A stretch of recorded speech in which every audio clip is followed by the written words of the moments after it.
who are planning for the USA, about some insights about the education system, about the place they're going to study, and some do's and don't list. What is the most outstanding thing about Drake University? I believe in the last 5 years, the world has totally changed. First job is going to be much different than 10 years down the road. It is getting into the root of every business. Yeah, so I couldn't talk about other universities, but I can tell you that we have a large number of students, not two. We have well more than two international students in our pharmacy program.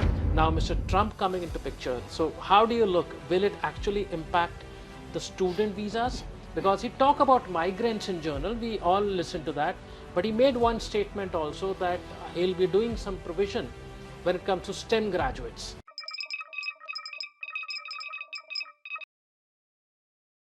Hello everyone, and welcome again to another podcast on ESS Global YouTube channel.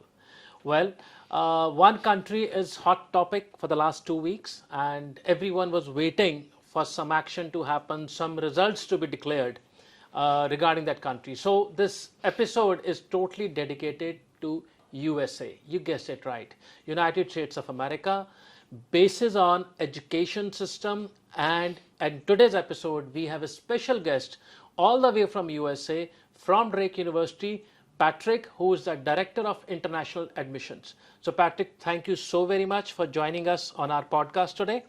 The intention of our podcast is to tell the students who are planning for the USA about some insights about the education system, about the place they're going to study, and some do's and don't list, if you may tell them that how they can be successful once they reach there and have, they can have a good career plan for themselves.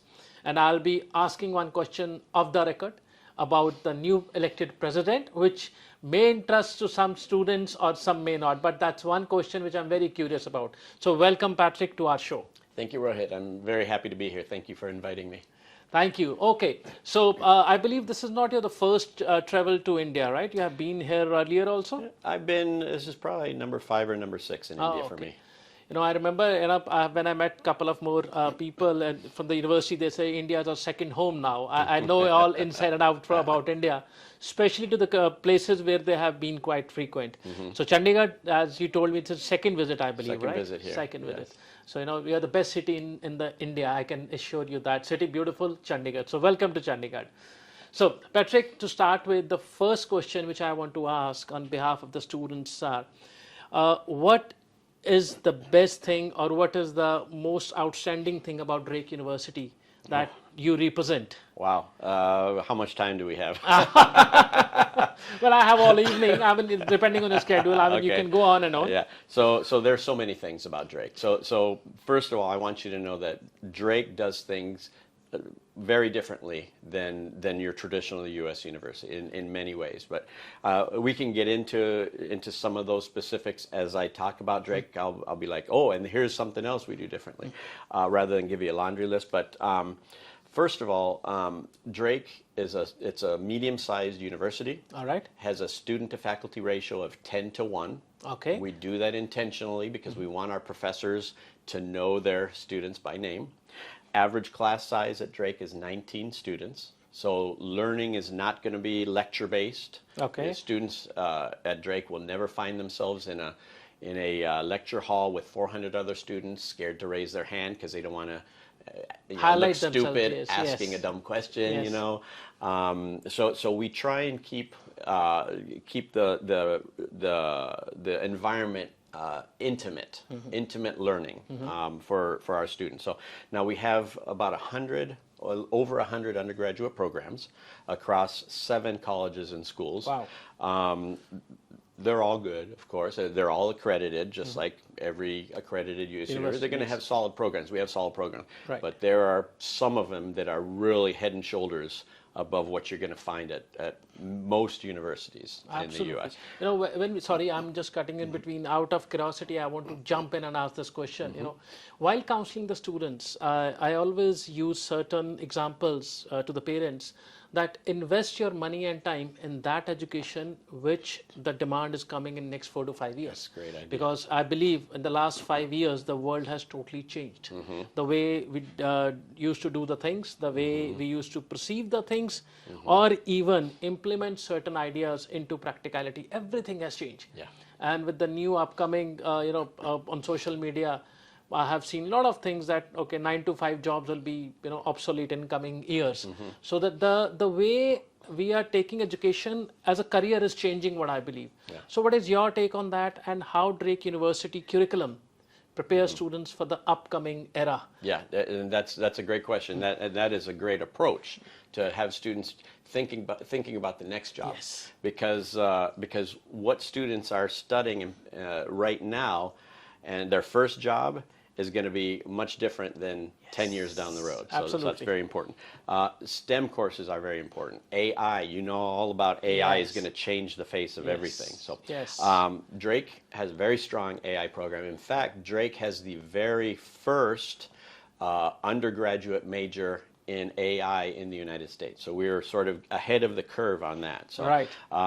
we started admitting students into our AI program probably 4 or 5 years ago. So we're pretty new. I'm sure others are now following us, and so there's a number of AI options for Indian students right now. But we were the very first. We're Very first cutting one. edge, and that's how we do things. We try and be upfront, get ahead of things. Other Yeah. universities. I mean, AI is one topic which I can, proudly say, it is getting into the root of every business, small or big, doesn't matter.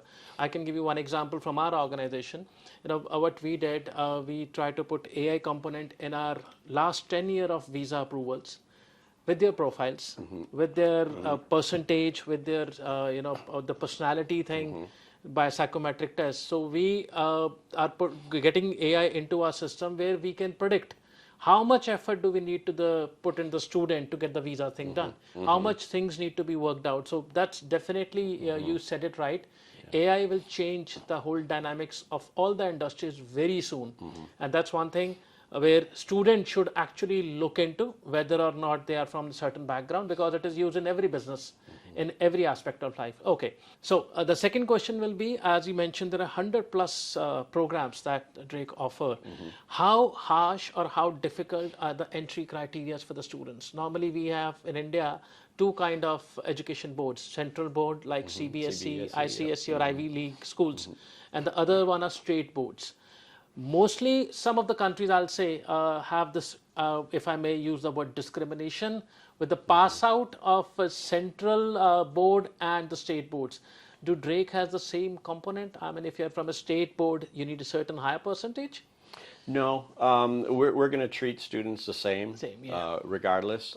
So as far as entry requirements, so what we do is we will admit students into the university, and then they can select whatever major they get. So we're not admitting students into specific majors per se. We admit them into the university. Now there is one exception to that, and that's for our pharmacy program, our pre-pharmacy. We have one of the best pre-pharmacy programs in the country. So we're a little bit more stringent on the requirements for there, and we're going to make sure that the student has taken higher level maths and the sciences and done well on them. It's the curriculum is created like a way you need to have certain criteria met before you go to the program. Yes. So you just mentioned pre-pharmacy. Yes. So and when we were talking, before this podcast, you mentioned pre-nursing as well. Yes. So what kind of pre-pharmacy and pre-nursing programs student can get? I mean, it's like before they go into the nursing program or before they go into the pharmacy program. Yeah. Is it like a preparatory program? It's basically the way we treat it. So use the example of pre-pharmacy. So our PharmD, pre-pharmacy and PharmD, the combination of the two, it's a 2+4. All right. So the students are doing 2 years of pre-pharmacy, and in their second year, they're applying into the PharmD program, and they're guaranteed an interview. They're not guaranteed admission into it, but they're guaranteed an interview. If they came from Drake, they're guaranteed or they're not going to be required to take the pharmacy exam because we know if they came through us, we know we prepared them well. We don't need an outside exam to tell us that, and typically they're going to be admitted. If they're applying, they know the criteria. If they don't meet it, they're not going to apply. They're going to apply somewhere else. Somewhere else. So do they need to have a certain percentage or the grades in pre-pharmacy before they are eligible for the interview? Yeah, I can't tell you specifically what they are, but I believe it's a 3.2. All right. Yeah, it's a 3 to a 3.2. And how hard is just clearing that interview? Because in my experience, in all of the countries, pharmacy are normally, it's a regulated occupation, right? So they don't entertain international students in volumes. Hardly 1 or 2 seats per university, for example, country like Australia or UK. So is it the same in USA, or it's much more than 2 seats every university offers to international students? Yeah, so I couldn't talk about other universities, but I can tell you that we have a large number of students. Not 2. We have well more than 2 international students in our pharmacy program. So, in fact, we have this year alone we admitted 6 students from South Korea. Okay. And I know that we have a couple students from Africa, and so we've got students in numbers, international students in numbers. Yeah, we don't say okay only 2. No, we like the diversity. That's a good thing, otherwise these occupations are regulated occupations, and it's not offered to international students in more volumes because of some reasons in many countries. So that's good to know. Okay, now let's jump to the second part. Admission is given in Drake University, and then the I-20. I believe you signed the I-20 yourself. I'm one of 3 people that does it at Drake. Yeah, that's beautiful. If it is getting delayed, we know whom to call and whom to catch. So once I-20 is done, the students go for interview. Are there any special tips for you that you want to give to the students for the interview thing specifically? Because it's interview is something not the whole India, but some part of Indian students are a bit scared of the interview, and I personally believe it is because of lack of preparation. That's personally I believe. So any hint, tips that you want to share with the students? Absolutely. So in terms of preparing for the questions that you're going to get from the visa officer, beforehand, I want you to understand very well why you selected your major. All right. Okay, and you can help them with that since you're a registered career coach, I believe. Absolutely. So make sure they've put a lot of thought into why that major. Yes. In other words, is it a growing industry in my country here in India? Yes. And they can say, oh yes, because it's that industry is increasing by X%, and I know there will be blah blah blah. Understand why they selected Drake for that particular major. Yes. Understand, about Des Moines. Make sure they can articulate, that it's a safe city. Des Moines is the number 2 safest city in the United States based on crime rate. So, and know that about whatever college they're planning to go to. There are things you need to know about the city, about its safety, about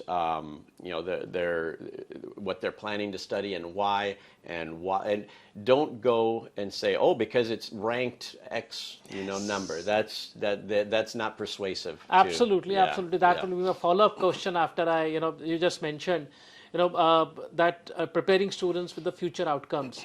And I believe, that's my personal opinion as a career coach also, that the way Indian economy is growing, we have heaps of job for all qualified people if they intend to come back.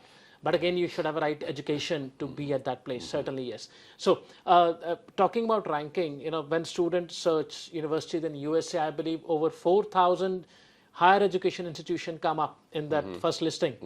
So, do actually ranking matters if I talk about any student going for business program or any other program? Because in my understanding, ranking is done with the university who are engaged in research at a high level. Exactly. But not it's not applicable for other universities, right? Yep. And also another factor that generally goes into ranking is the size of the endowment. Yes, absolutely. That has absolutely no impact on the student on themselves. They're not receiving that money. Absolutely. So ignore that stuff. And ignore overall rankings. Yes. Look at the particular major that you are wanting to study and see how the quality of that major at that institution is much more Much important better. than an overall ranking. So the best scenario is just go to the university website, read everything about it, about the extraordinary thing that university program has to offer. And talking about that, just one thing, how important is OPT in the program? Very important. I would say it's very important. Most international students that I know of select to do an OPT. And if they're doing a STEM, most of the ones I know who are doing STEM are doing the 2-year extension. 2-year extension Yeah, also, yes. so they see the importance of it. And that's how you get experience, real world experiences by doing the OPT. Absolutely, because it's a facility, I believe, that the U.S. education system give to the student. It should be aware. Yeah. Now, sometimes a student will receive, say, a government scholarship. Yep. And the criteria or the requirements will be, as soon as you graduate, you come home. Then you've got no choice. But Absolutely. unless you're in a situation like that, do the OPT. Yes, I mean that's a different scenario when somebody else is spending money for you. Yeah. It's your accountability to come back and serve Yeah. that particular Yeah. organization. That's fairly done. Okay, now OPT is good enough, and CPT. Another second question that student asks. Okay, do I actually do CPT or should I skip that year? So what is your recommendation on that? Do the CPT. Do the CPT. Do the CPT. Anytime you can get some real world work experience, do it. Particularly at Drake and in Des Moines, there are so many internship opportunities. In Des Moines, at Drake, most of the students are doing 3, 4, sometimes 5 internships Wow. by the time they graduate. So there's plenty of CPT opportunities for them, and oftentimes the CPT will lead to the OPT. I can relate to that because you are actually in the job market, job place, workplace where you can prove that you have the required skills to perform for the employer. Yeah. So that's Yeah. one They're platform looking which at that. actually everyone should use. So that's fairly taken. Okay, now my favorite part of the question that I wanted to ask in the starting one, last 3-year record of the U.S. visa says we grew from 96,000 to 140,000 last year in terms of the visa grant. Now, Mr. Trump coming into picture, that's so. How do you look? Will it actually impact the student visas? Because he talked about migrants in general, we all listen to that, but he made one statement also that he'll be doing some provision when it comes to STEM graduates, that he don't want that talent should go outside USA.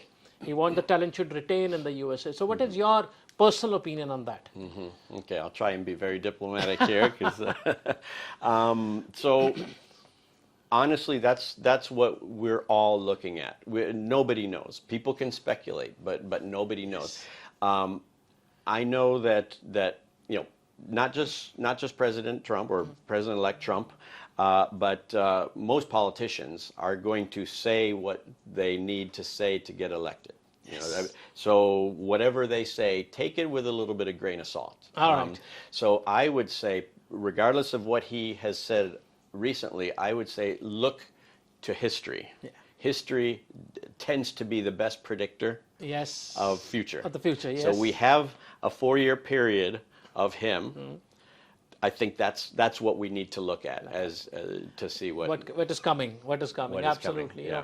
And my take or my recommendation to parents is, which I normally say in the counseling session, education overseas is a transition, not a resettlement that you should take in your head. Transition to be a better degree holding or better opportunity seeking or getting some better platform where you can go to the next level in your career or your life. So overseas education is actually that part, and USA by far has been leading numbers in terms of visa approvals in the last 4 to 5 years for India specifically. I'm mentioning 4 to 5 years for a purpose because history says, as Patrick mentioned, you have to look at the history. US has always been number 1, but the last 5 years the number grew extraordinary. So if you are one of those students who are looking for a good university, a good opportunity, this can be your take, that next intake you can start your overseas education in USA. Thank you very much for joining with us. Thank you, Patrick, for all the insight that you have given. It's a pleasure talking to you. Likewise, thank you very much. Thank you. Thank you.